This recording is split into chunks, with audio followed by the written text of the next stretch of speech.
got something unique going on here. I want to amplify the signal going into this LOC to give this thing a fair chance to see if I can get more RCA voltage still cleanly.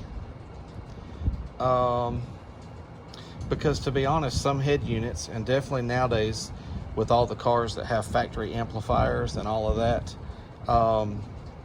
maybe this thing was designed, I haven't asked JP or Down for Sound this question, but maybe it was designed for people that might use this for one or the other. You know, the type of voltage that a stock head unit would put out.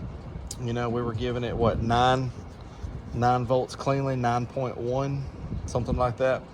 But a lot of cars now have factory amplifiers where maybe they're putting out, I don't know, 30 watts, not 30 volts, but 30 watts. And maybe that's what this was designed for. Haven't tried this yet.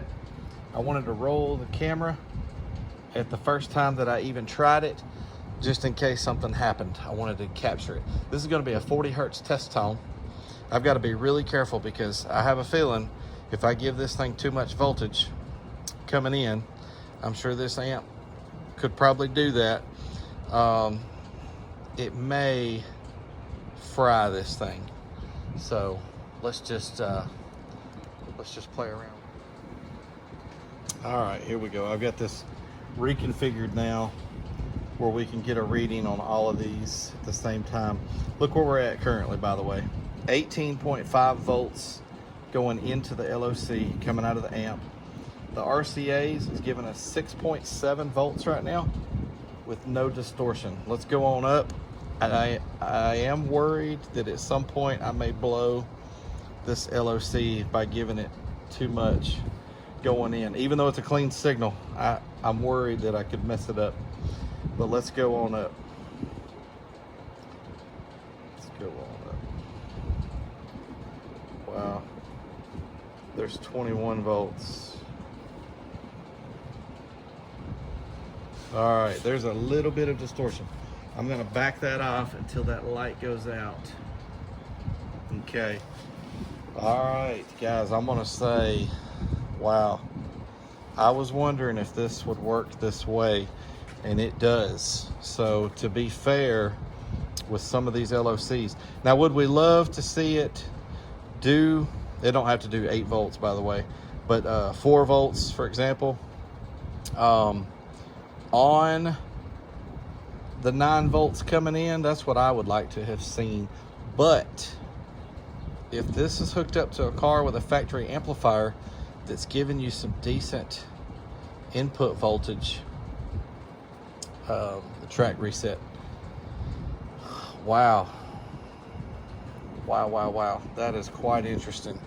I haven't seen anybody else do this. I just wanted to try it myself.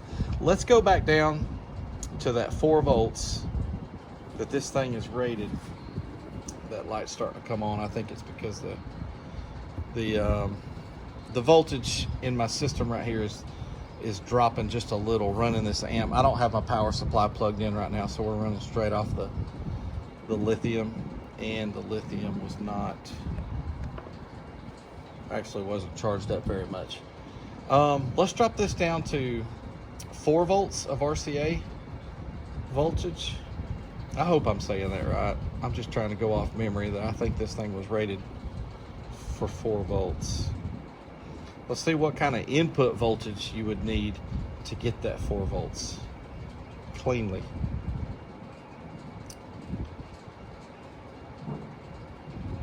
Let's just try to get it as close as we can to 4.0.